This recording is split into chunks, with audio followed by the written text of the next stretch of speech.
পরম প্রেমময় শ্রী শ্রী ঠাকুরের শ্রীচরণ কমলে ভূমিষ্ঠ প্রণাম। প্রত্যেক দাদা ও মায়েদেরকে আমার প্রেম প্রীতি ভালোবাসাপূর্ণ রানন্দিত জয়। আশা করি সকলে ভালো আছেন এবং ভালো থাকবেন। পরম দয়ালের রাঙারাত্রি চরণে সকলের মঙ্গল প্রার্থনা করি। আজকে যে টপিকটি নিয়ে এসেছি সেই টপিকটি হলো এই বিষয়ে যে আমরা আমাদের জীবনে, মানুষ জীবনে বিভিন্ন প্রকার পরিস্থিতির মধ্যে দিয়ে গতি করি, এগিয়ে চলি। তার মধ্যে আমরা বিভিন্ন প্রকার বিপদ আপদের সম্মুখীন হই, চ্যালেঞ্জের সম্মুখীন হই। সেই চ্যালেঞ্জগুলি আমরা কিভাবে এড়িয়ে যেতে পারব? এই চ্যালেঞ্জের একটাই উপায়, সেই উপায়টি কি? সদ্গুরু দীক্ষা নেওয়া, ইষ্ট গ্রহণ করা। তাই আজকের টপিকটি হচ্ছে এই ইষ্ট গ্রহণ করলে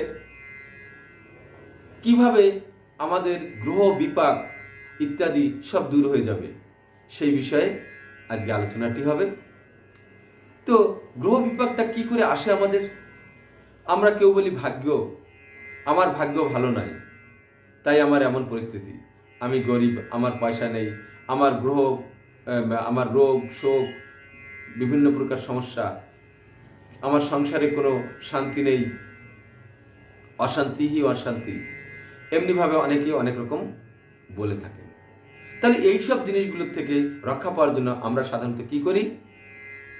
জ্যোতিষের কাছে যাই। সে জ্যোতিষী কি করে না, আমাদের ভবিষ্যৎ বলে দেন। না, তোমার এই ফাড়া আছে, এই বিপদ আছে, তোমার গ্রহদোষ চলছে, তোমার শনির দশা, রাহু কেতু ইত্যাদি ইত্যাদি।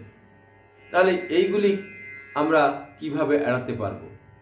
তার জন্য সে কি করে, কিছু কেউ আংটি দিল, কোনো রত্ন দিল, কোনো তাবিজ দিল, এমনিভাবে বিভিন্ন প্রকার ব্যবস্থা তারা করে থাকে। এটা থেকে সত্যিকারে আমরা আমাদের একটা মানসিক শান্তি ছাড়া আর বিশেষ কিছু পাই বলে আমার তো মনে হয় না। কেন, আমার জীবনে আমাকে অযাচিতভাবে অনেকে অনেক কিছু দিয়েছে, কিন্তু তাতে আমি কোনো ফল পাই।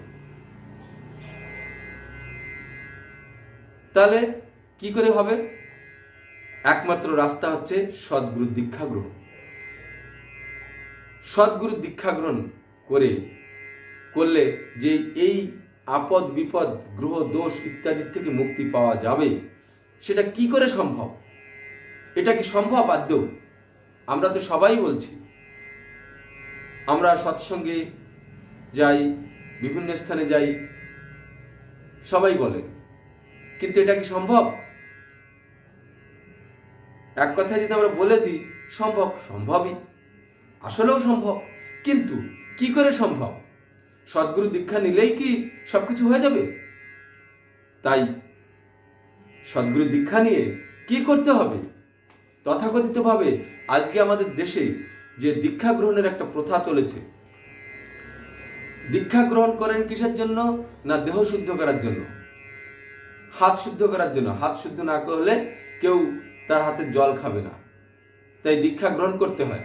তাই দেখা গেল কি সারা জীবন এভাবে সেভাবে বিভিন্ন রকম কর্মের মধ্যে থেকে কেটে গেল, সুখ ভোগ লালসা সবকিছু পরিপূর্ণ করে শেষ বয়সে গিয়ে দীক্ষা নেয়,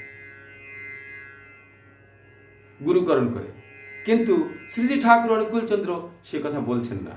শ্রী ঠাকুর অনুকূলচন্দ্রকে এই বিষয়, এই রকমের কথার উপরে অনেক ধরনের কথা জিজ্ঞাসা করা হয়েছিল। তার থেকে আমি একটি কথা আপনাদের সামনে তুলে ধরব, আর তার থেকে আমরা জানতে পারবো যে দীক্ষা নিলে, ইষ্ট গ্রহণ করলে আমাদের সব রকম কর্মফলকে নিয়ন্ত্রিত করতে পারবো।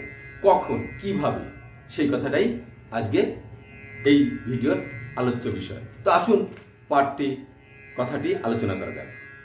এক দাদা ঠাকুরকে জিজ্ঞাসা করলেন, ইষ্ট গ্রহণ করার পরে আমাদের যে কর্মফলগুলি আছে সেইগুলি কিভাবে নিয়ন্ত্রিত হবে বা কিভাবে নিয়ন্ত্রিত হয়? শ্রী শ্রী ঠাকুর বললেন, প্রত্যেকটি কর্মই আমাদের মাথায় একটা ছাপ ছেড়ে যায় এবং ব্যুৎপত্তিও সৃষ্টি হয় সেই কর্ম অনুসারে। সেই ব্যুৎপত্তি আবার পরে আমাদের কর্মকে পরিচালিত করে। এখানে প্রত্যেকটি কর্ম আমরা যাই করি না কেন, কাউকে গালাগাল দিই কিংবা কাউকে একটা বেস্ট কমপ্লিমেন্ট করি, কি কাউকে প্রশংসা করি কিংবা কাউকে নিন্দা করি, কিংবা কোনো কর্ম শারীরিক কর্ম করি, যা কিছুই করি না কেন, তার একটা প্রতিক্রিয়া, তার একটা মনোভাব, তার একটা ভাব আমাদের মনের মধ্যে এসে যায়, সেই কর্মের প্রতিক্রিয়া স্বরূপ। সেটাই হচ্ছে ব্যুৎপত্তি। আর সেই কর্মের দ্বারা আমরা যা যা অনুভব করি, উপলব্ধি করি, যা আমাদের মনের মধ্যে থেকে যায়, সেটাই হচ্ছে ব্যুৎপত্তি। আর সেই ব্যুৎপত্তি অনুসারে আমরা তার পরবর্তী কর্মটি করি। কেমন? যেমন আমরা যদি আজকে প্রত্যেক দিন ধ্যান করি, ধ্যান করলে মাথার মধ্যে অনেক ভালো মন্দ চিন্তা আসে। ধ্যান করার সময় অনেক সময় খারাপ চিন্তা আসে, যত রকমের কথা কুকথা সেগুলি মনে পড়ে। এই কথা কুকথা মনে পড়ার পর এই যে ছাপটা আমার মাথার মধ্যে থেকে যাচ্ছে, আমি তখন ভাবতে পারি যে আমার তো ধ্যান হচ্ছেই না, আমি তো ঠাকুরের ধ্যান করতেই পারছি না, শুধু কথা কুকথা আসছে, তাহলে আমার ধ্যান করে কি লাভ হবে? আমার ধ্যান করা বৃথা, আমার হচ্ছে না, আমি করবো না। এমনটাও ব্যুৎপত্তি আসতে পারে। আবার এই ব্যুৎপত্তি থেকে এরকমও ভাবতে পারি, না করতে থাকি হবে। তো এই যে ব্যুৎপত্তি, এই ব্যুৎপত্তি আমাদের পরবর্তী কর্ম কিভাবে করব কি না করব, কি করব, কেমন ভাবে করব, সেটা পরিচালিত করে, মেনটেনেন্স করে, ডাইরেকশন দেয়। যেমন আজকে যদি আমি সকালে ভোরবেলা উঠে রানিং করলাম, তা রাতের বেলা বা তারপর দিন যখন সকালে উঠতে যাব, তখন কিন্তু আমার শরীর পুরোপুরি ব্যথা হয়ে যাবে, কারণ আমি দৌড়ানো অভ্যাস নেই, আমার গা হাত পা ব্যথা হয়ে যাবে, পেন হয়ে যাবে। তখন আমি ওই শরীরের ব্যথায় কাতর হয়ে হয়তো ভাবতে পারি যে আমি আজকে আর দৌড়াতে যাব না। দৌড়ালে এত গা হাত পা ব্যথা হয়, শরীর ব্যথা হয়, আর উঠতে পারছি না, নড়তে পারছি না, চড়তে পারছি না, কি করব, থাক আর করব না। কিন্তু যদি প্রপার গাইড থাকে, একটা ভালো মানুষ থাকে, সে বলবে যে না আজকে, বা যার অভিজ্ঞতা আছে সে বলতে পারে, কিংবা আমরাও নিজেরা জানি যে আজকে প্রথম দিন, তাই আজকে আমার শরীর ব্যথা হতেই পারে, নেক্সট দিন আবার করলে একটু কমবে, তারপর দিন করলে আর একটু কমবে, এরকম 6-7 দিন 8 দিন 10 দিন গেলে তখন দেখা যাবে আমার শরীরে কোনো প্রকারের ব্যথাই নেই। তো এরকম ভাবে বিভিন্ন প্রকার ব্যুৎপত্তির সৃষ্টি হয় আমাদের শরীর মনে, যার দ্বারা যে ব্যুৎপত্তিটা আমাদের পরবর্তী কর্মকে পরিচালিত করে। সদ্গুরু গ্রহণ করার পর সেই যে ব্যুৎপত্তির মধ্যে যদি আমার কোনো পরিবর্তন আসে, সদ্গুরুকে গ্রহণ করার পর, সদ্গুরুর দীক্ষা গ্রহণ করার পর, এটাও একটা কর্ম। দীক্ষার সময় যা যা বলে দিচ্ছেন, যা যা করতে বলছেন, সেইগুলি আমি স্মরণ মনন করলে, যা কিছু আমি করেছি বাস্তব কর্মের দ্বারা, সেগুলির একটা ব্যুৎপত্তি সৃষ্টি হয় আমাদের মনের মধ্যে। সেই ব্যুৎপত্তি যদি এরকম কোনো রকমের পরিবর্তন সৃষ্টি করে থাকে, যার কারণে আমার প্রবৃত্তি মুখরতা ইষ্ট প্রতিষ্ঠার দিকে ঘুরে যায়, ইষ্ট প্রতিষ্ঠার কাজে পরিচালিত হয়, তাহলে কর্মফলটা, আমার যে কর্মফল আছে তার নিরসন হচ্ছে বলে বোঝা যাবে। কি কথাটি?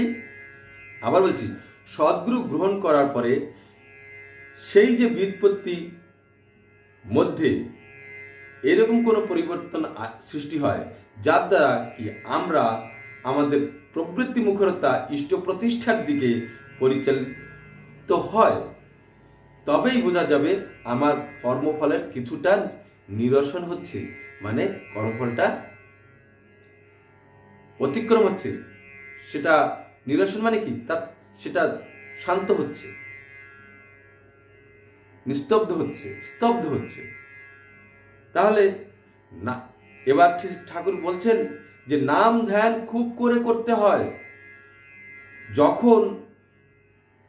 যখন নাম ধ্যান খুব করে করা হয়, তখন মস্তিষ্কের মধ্যে বহু গুপ্ত ও সুপ্ত প্রবণতা আত্মপ্রকাশ করে।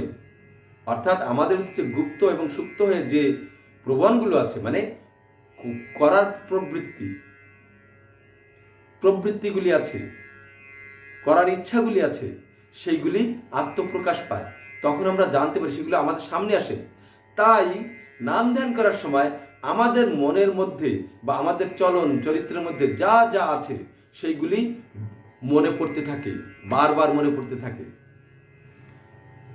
তো যে যেমন আমরা বেশি করে কুপ্রবৃত্তিগুলো বেশি আগে বেরিয়ে আসে, তো সেইগুলিকে মোড় ঘুরিয়ে ইষ্ট প্রতিষ্ঠার দিকে ঘুরিয়ে দিতে হবে। নেগেটিভ থট যখন আসছে সেগুলিকে ঠাকুরের অনুশাসন, ঠাকুরের নীতি বিধি আদেশ, সেগুলির দ্বারা তাকে মোল্ড করে, মডিফাই করে ইষ্টের দিকে ঘুরিয়ে দিতে হবে। তাই ঠাকুর বলছেন, সেই যে গুপ্ত ও সুপ্ত প্রবণতাগুলি আত্মপ্রকাশ করে, তার প্রত্যেকটাকে ধরে ধরে ইষ্টর দিকে মোড় ফিরিয়ে দিতে হয়।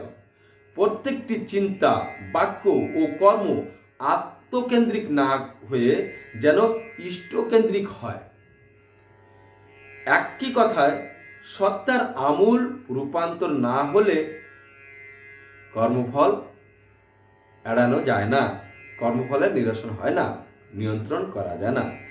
যে জীবনটা এতদিন ধরে ঘুরে বেড়াচ্ছিল আমি আমার, আমি আমার, আমার বলে, তা আবর্তিত হওয়ার খুবই প্রয়োজন। ইষ্ট সর্বস্ব হয়ে ইষ্টকেই সবকিছু মেনে নিয়ে যখন তার আবর্তন হবে, ঘুরে যাবে, তখন কর্মফল আমাদের নিয়ন্ত্রণে আসবে। ইষ্টের জন্য আমি, ইষ্টের জন্য আমি, এই বোধটা পাকা হওয়ার দরকার। আলোচনা প্রসঙ্গে 19 খণ্ড, এটাতে ঠাকুর এই কথাগুলি বলেছেন। তাহলে দেখুন এখানে একটা কথা, যে এক কথায় সত্তার আমূল রূপান্তর না হলে হয় না। তাহলে আমূল রূপান্তরটা কেমন, একটা উদাহরণ দিচ্ছি। পরম পূজ্যপাদ শ্রী শ্রী আচার্যদেবের এক সময় কোমরে ব্যথা হয়েছিল। সেই ব্যথা তাকে খুব খুব যন্ত্রণা দিচ্ছিল, তার কর্ম করতে বাধা সৃষ্টি করছিল। ডাক্তার এসে দেখলো, দেখে তাকে রেস্ট নেওয়ার জন্য বললেন, আরও অন্যান্য ব্যবস্থা দিলেন। পরম পূজ্যপাদ শ্রী শ্রী আচার্যদেব আমার কি ভাবলেন, যে আমি যদি এখন রেস্ট নিতে যাই তাহলে ইষ্টকর্ম করব কি করে, ঠাকুরের কাজ করব কি করে, প্রত্যেক দিন প্রার্থনাতে যেতে হবে, প্রতিনিয়ত রুটিন অনুসারে সবাইকে সেবা দিতে হবে, ইষ্টের সেবা করতে হবে। তাহলে এই কাজগুলিতে বাধা সৃষ্টি হবে। তাহলে কি করা যায়? বলছে, ব্যথা যন্ত্রণা তুমি যেখানে আছো সেখানে থাকো, আমি চললাম আমার কাজে। তখন কি হলো? পিতৃদেব আচার্যদেব নিজের শ্রীমুখে বলছেন যে কেউ যদি, কোনো অতিথি যদি তোমার বাড়িতে আসে, আর তার যদি অতিথি বলেননি, যে তুমি বিয়ে করলে, বউটাকে বাড়িতে আনলে, বাড়িতে এনে রেখে দিলে, বউর কোনো যত্নই নাও না তুমি, তার কি লাগবে না লাগবে, সে কি বলছে না বলছে, সে ভালো আছে কি মন্দ আছে, তুমি যদি তার কোনো আদর যত্নই কিছু না, কেয়ারই যদি না করো, তাহলে কি হবে? কিছুদিন পরে দেখবে তো এর তো আমাকে কোনো প্রয়োজনই নেই, তার তো বউর কোনো প্রয়োজন নেই, তাহলে আমিই বা এখানে থেকে কি করব? চলে যাই, সে বাপের বাড়ি চলে যাবে। ঠিক তেমনিভাবে আচার্যদেব ইষ্টকর্মতে তার সে ব্যথা ট্যাথাগুলি যা আছে, ব্যুৎপত্তিটা এইভাবে আচার্যদেবের হয়েছে, কিন্তু আমাদের ব্যুৎপত্তি কেমন হবে সেটা আমরা উপলব্ধি করতে পারবো। তো আচার্যদেব এইভাবে ইষ্টকর্মে লেগে গেলেন, এবং কোমর ব্যথা কিছুদিন পরে দেখা গেল কোথায় উধাও হয়ে গেল। তো আমূল পরিবর্তন হওয়া চাই, সত্তার আমূল পরিবর্তন হওয়া যায়, ঠিক যেমন আচার্যদেবের হয়েছে। আচার্যদেব একবার বলছেন যে আমাদের দেওঘর থেকে, সৎসঙ্গ আশ্রম থেকে 3 কিলোমিটার দূরে বৈদ্যনাথ ধাম। আমি কিন্তু কখনো সেই বৈদ্যনাথ ধামে শিবের পূজা করতে যাইনি। আমার জীবনে যত গ্রহ বিপাক ছিল, আমার বিশাল বিশাল বিপদ ছিল, আমার জ্যোতিষী বলেছিল, কিন্তু আমি কোনোদিন শিবের মাথায় জল ঢালতে যাইনি। আমি একমাত্র ইষ্ট কাজ করে চলে গেছি। কি জানি সেগুলি কোথায় চলে গেল, ভীষণ ভীষণ বিপদ ছিল। তাই যজন যাজন দীক্ষা নিলে যজন যাজন ইষ্টভীতি করতেই হয়। তাহলে দীক্ষা নিয়ে নিয়মিত চললে তবে হয়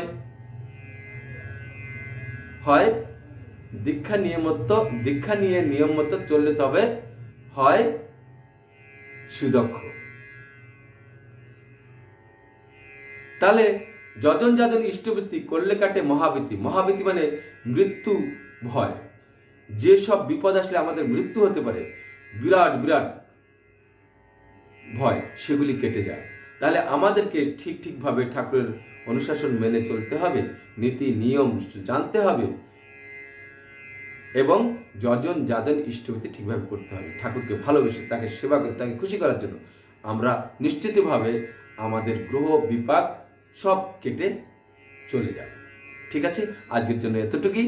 তাহলে দীক্ষা নিলে, সদ্গুরুর দীক্ষা নিলে, নিয়মিত চললে তবেই হয় উন্নত। দীক্ষা নিয়ে নিয়মিত চললে তবে হয় উন্নত।